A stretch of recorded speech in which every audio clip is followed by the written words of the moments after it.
శేషాద్రిపై సంతతి కొరకై అహోరాత్రములు తపస్సు చేసే మారుల కేసరి కేసరి కుల సతి కడుపు పట్టగా జపించినాడు సమాన బలోద్ధతుడు సంయుతుడు జనాసుతుడు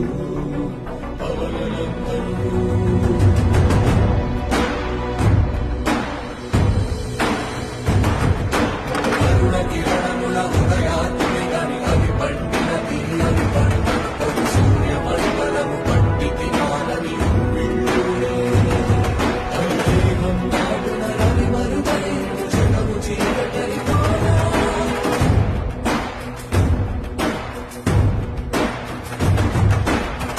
అమరేంద్రుడు గమనించి తన ఐరావతమధిరోహించి